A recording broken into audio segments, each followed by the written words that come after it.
하나님 말씀 마태복음 27장 45절에서 50절까지 오늘은 나를 버리십니까? 라는 제목으로 함께 말씀을 나누도록 하겠습니다. 세상에 많은 동굴들이 있죠. 우리나라에도 제주도에 만장굴도 있고 또 삼척에 환선굴도 있고요. 또 석류굴 그런 많은 굴들이 있는데요. 가장 깊은 동굴들이 있는데 그 가장 깊은 동굴 중에 하나가 미국의 맘모스 동굴이라고 합니다. 이 맘모스 동굴을 탐험하게 되면 안내하는 분이 동굴을 탐험하는 사람들과 함께 가다가 어느 지점에 딱 이르면 후레쉬를 불빛을 딱 꺼버린다고 합니다. 그러면 함께 가던 사람들이 완전한 흑암, 빛이라고는 1도 없는 완전한 흑암에 갇히게 되죠. 내가 누구인지, 내가 어디에 있는지조차 알 수 없는 그 절대적인 흑암, 철저하게 세상과 다른 사람과 단절된 그 흑암 속에 놓이게 되는 것입니다. 여러분, 우리가 전기가 있어 잘 모르지만 완전한 흑암 속에 갇히게 되면 공포가 찾아오게 됩니다. 단절감이 찾아오게 되죠. 오늘 우리가 읽은 본문 말씀은 어떤 의미에서 인류 역사상 가장 깊고 가장 두려운 영적 흑암의 한복판으로 우리를 초대하고 있습니다. 태양이 빛을 잃었죠. 창조주 하나님이 피조물에게 외면당하셨습니다. 아들이 아버지로부터 끊어지는 우주적인 단절의 현장, 바로 그것이 골고다 예수 그리스도의 십자가입니다. 오늘 우리는 이 골고다 언덕의 짙은 어둠 속으로 한번 걸어 들어가 보려고 합니다. 먼저 우리 본문 45절 함께 읽어보겠습니다. 시작. 제6시로부터 온 땅에 어둠이 임하여 제9시까지 계속되더니. 아멘. 제6시라고 하고 있죠. 제6시라는 말은 지금으로 하면 낮 12시 정오에 해당이 됩니다. 하루 중에 태양이 가장 빛나야 될 그런 시간이죠. 그런데 갑자기 온 땅에 어둠이 찾아왔습니다. 어둠은 사람도, 집도, 길도, 나무도 모두 삼켜버렸습니다. 그야말로 완전한 흑암의 상태, 손으로 더듬어야 될 어둠이 찾아온 것이죠. 여러분, 이 어둠은 단순한 일식이나 자연현상이 아니었습니다. 이 어둠은 하나님의 맹렬한 심판이 쏟아지는 심판의 그림자였던 것이죠. 출애굽기 10장을 여러분 잘 알고 계실 겁니다. 애굽의 10가지 재앙을 하나님이 내리시죠. 그때 9번째 재앙이 바로 더듬을 만한 어둠이었다라고 성경은 기록하고 있습니다. 애굽의 흑암이 완악한 바로와 애굽의 죄를 향한 하나님의 무서운 심판이었다고 한다면 골고다 언덕에 내린 3시간 동안의 어둠은 도대체 누구를 향한 심판이었을까요? 바로 우리를 향한 심판이었습니다. 아니, 좀 더 정확하게 말을 한다면 우리의 모든 죄를 대신 짊어지고 찢기고 상하신 모습으로 십자가에 매달려 계신 하나님의 어린 양 예수 그리스도를 향한 진노의 심판이었습니다.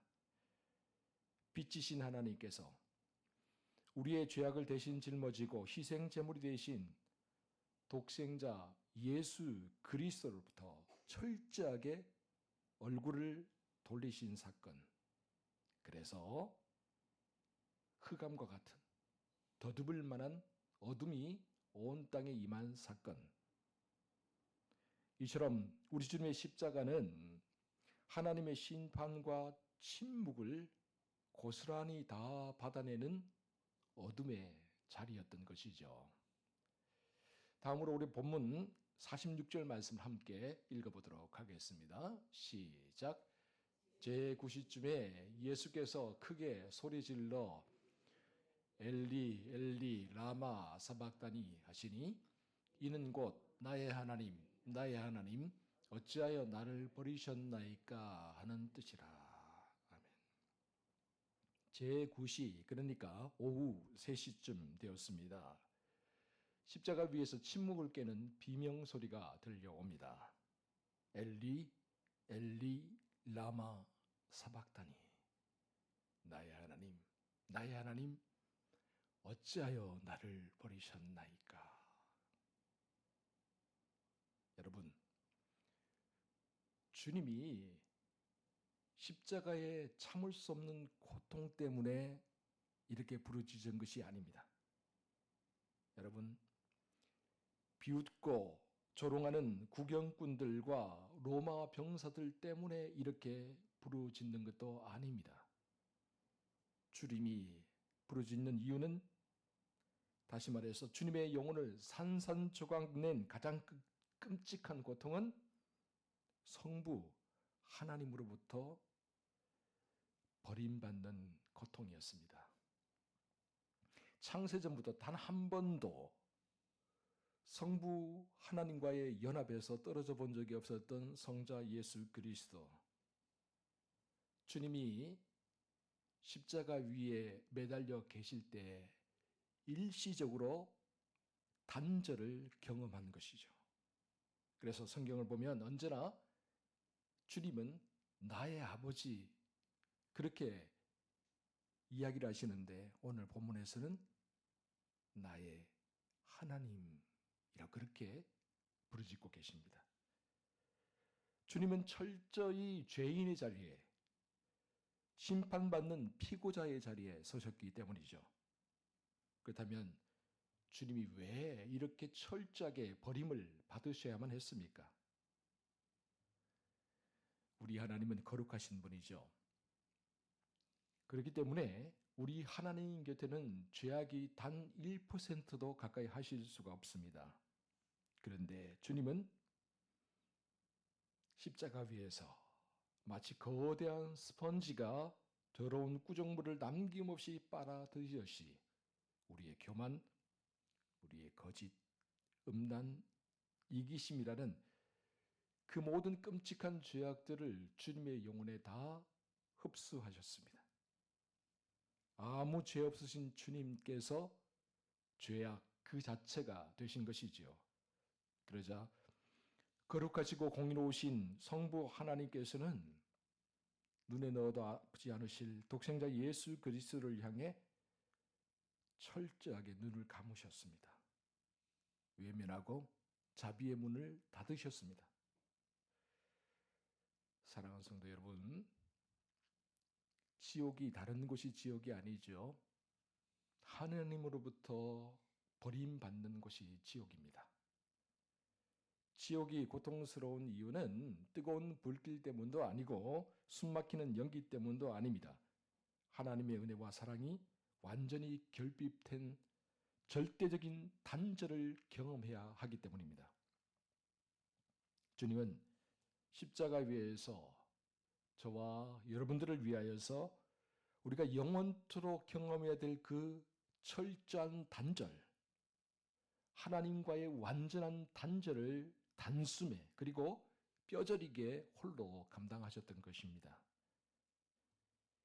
이 큰 은혜를 받아 누릴 자격이 우리에게는 없는데 이 놀라운 사랑을 받아 누릴 자격이 아무런 공로가 우리에게 없는데 주님이 우리를 대신해 죄악에 대해서 저주를 받으시고 홀로 어둠 속에서 고통을 당하셨습니다.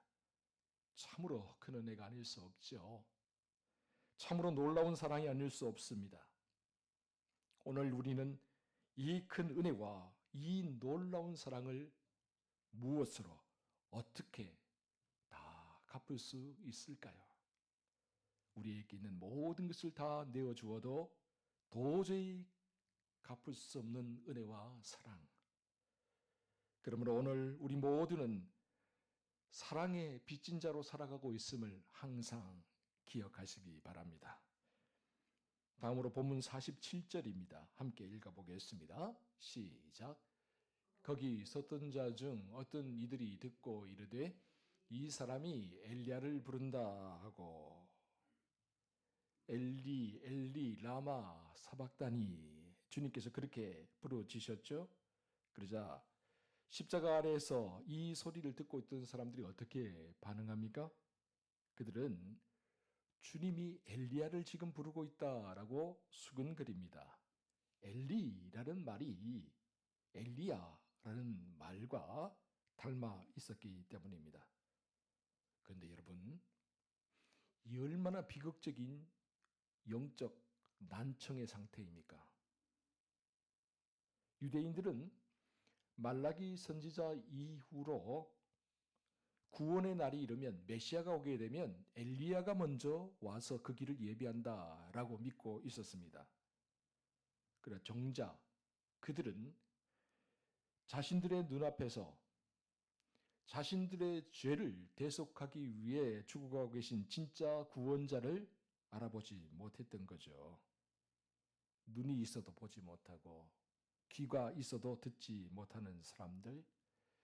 그래서 보기는 보아도 보지 못하고 듣기는 들어도 듣지 못하는 사람들. 그들에게는 이미 종교적인 껍데기만 남아있을 뿐이었습니다. 형식적이고 습관적인 종교의식만 남아있었을 뿐이죠. 그들은 십자가 위에서 찢어지고 있는 하나님의 마음이 그리고 인류 구원의 그 절정의 순간조차도 한낱 구경거리로 만들어버리는 그 완악한 마음이 가득 차 있었던 거죠. 다음으로 우리 본문 48절 말씀을 함께 읽어보도록 하겠습니다. 시작. 그 중에 한 사람이 곧 달려가서 해면을 가져다가 신 포도주에 적시어 갈대에 깨어 마시게 하거늘. 아멘. 여기서 해면이라는 것은 스펀지를 가리킵니다. 오늘날의 스펀지와 비슷한 겁니다. 그리고 신포도주라는 것은 당시 군인들이 마시던 싸구려 식초 음료를 가리킵니다. 십자가에서 구경하던 사람들 중에 한 사람이 주님이 부르짖는 소리를 들었습니다. 그래서 그는 달려가서 스펀지에 싸구려 식초 음료를 적셔다가 주님의 입술을 적셔 주려고 했죠. 질문이 생깁니다. 여러분, 그렇다면 이것이 긍휼의 마음에서 나온 행동일까요? 아니면 조롱하고 비웃는 행동이었을까요? 이 말씀의 근원은 시편 69편 21절의 다윗의 예언으로부터 시작이 됩니다. 다윗이 이 사실을 미리 예언해 놓았죠. 우리 시편 69편 21절 말씀 함께 읽어봅니다. 시작. 그들이 쓸개를 나의 음식물로 주며 목마를 때에는 초를 마시게 하였사오니. 아멘.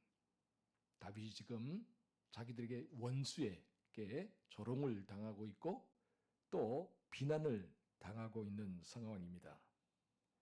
다윗은 자기의 원수들이 자기를 조롱하기 위해 자기가 목마를 때에 초를 마시게 했다라고 그렇게 기록하고 있습니다. 이처럼 해면에 적신 신 포도주는 인간이 줄 수 있는 위로와 초라함, 또한 원수들이 주는 조롱과 비웃음을 상징한다고 할 수가 있죠. 생수의 근원이 되시는 주님, 우리에게 영원히 목마르지 않을 생수를 주시기 위해 이 땅에 찾아오신 주님, 주님은 십자가 위에서 시큼한 신 포도주 조롱과 비웃음으로 가득한 신 포도주를 받으십니다. 우리의 쓴뿌리와 상처를 싸매시기 위해, 우리의 허물과 죄악을 보혈로 덮으시기 위해 주님은 원수의 조롱까지도 기꺼이 다 받으셨습니다. 다음으로 본문 49절 말씀 함께 또 읽어봅니다. 시작. 그 남은 사람들이 이르되 가만두어라. 엘리야가 와서 그를 구원하자 보자 하더라. 아멘. 십자가 아래 있는 사람들, 특별히 로마 병사들, 그리고 비웃는 유대인들, 그들은 십자가 사건 자체를 하나의 스릴러 또는 비참한 연극 정도로 생각을 하고 있는 것이죠. 그래서 그들은 하늘에서 불이 떨어지고 천군 천사를 동원하는 스펙타클한 구원을 기대하는 그런 모습을 보여주고 있습니다. 가만두어라. 엘리야 때처럼 하늘에서 불이 떨어질지 어떻게 하느냐. 가만두어라. 엘리야처럼 지진이 일어나고 놀라운 기적이 일어날지 어떻게 아느냐. 완전히 타락한 인간의 자화상이라고 할 수 있습니다. 그러나 우리 주님은 십자가에서 내려온 기적을 행하지 않으셨습니다. 처음부터 그럴 생각이 없었습니다. 엘리야가 보여주던 그 놀라운 기적들, 주님은 그런 것들을 행할 생각이 없으셨죠. 그렇다면 왜 그랬을까요? 우리 주님에게 그럴 만한 능력이 없었기 때문입니까? 아닙니다. 얼마든지 그럴 만한 능력과 권세를 가지신 분이죠. 그럼에도 우리 주님께서 그렇게 하지 않은 것은 주님이 거기에서 내려오면 바로 우리가 그 자리에 매달려야 했기 때문입니다. 주님은 자신을 구원하는 대신에 십자가에 자신을 못 박아 둠으로써 사랑의 무능력함을 우리에게 보여주셨습니다. 여러분 기억하세요. 때때로 사랑은 무능력한 모습으로 우리에게 다가올 때가 있어요. 아니 어쩌면 사랑은 무능력하기로 작정하고 온갖 비난과 조롱, 온갖 고난과 아픔을 다 품어 안기도 하죠. 그래야 사랑하는 사람을 세워줄 수 있고 그래야 사랑하는 사람을 구원할 수 있기 때문입니다. 마지막으로 우리 본문 50절 말씀 함께 읽어볼까요? 50절입니다. 시작. 예수께서 다시 크게 소리 지르시고 영원히 떠나시니라. 아멘. 엘리 엘리 라마 사박다니 그렇게 부르짖었던 주님께서 다시 한 번 더 크게 소리를 지르시고 그 영혼이 떠나가셨다. 그렇게 성경은 이야기를 하고 있습니다. 요한복음은 이 마지막 외침을 다 이루었다. 테텔레스타이라고 그렇게 기록하고 있습니다. 이것은 패배자의 단말마가 아닙니다. 이것은 우리의 모든 죄값을 지불했다는 그 영수증에 도장을 찍는 것과 같은 정복자, 승리자의 장엄한 선언과 같다라고 할 수 있죠. 그렇게 다시 한번 크게 소리를 지르신 후에 주님의 영혼이 떠나가셨습니다. 그런데 주님의 영혼이 떠나가셨다는 이 부분, 우리나라 말로는 정확하게 표현이 잘 안 되는데 헬라어 원문으로 보면 이 부분이 수동태가 아니라 능동태로 되어 있다라는 사실에 주목해 볼 필요가 있어요. 수동태는 무엇인가에게 누군가에게 그 영혼이 빼앗겼다라는 그런 의미가 되죠.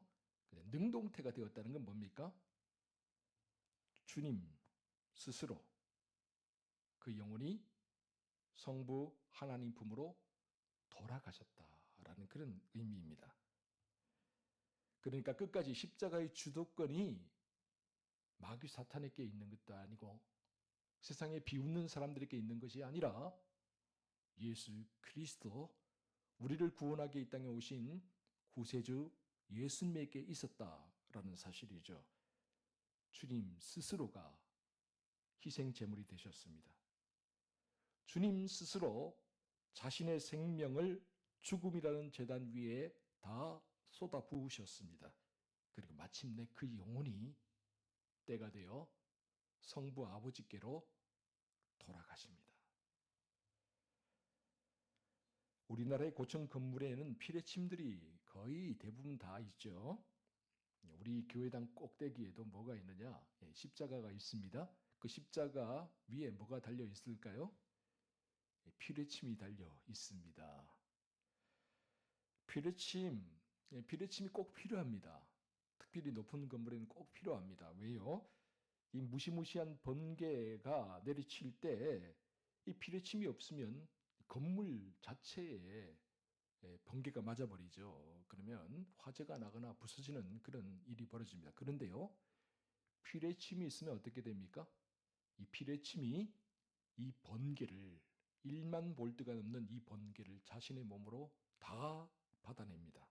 그리고 건물과 사람들을 다 지켜주죠. 벼락이 내리치는 순간 피레침이 있으면 그 아래에 있는 건물과 사람들은 아무런 피해를 입지 않는다는 거죠. 안전하게 보호받을 수 있습니다.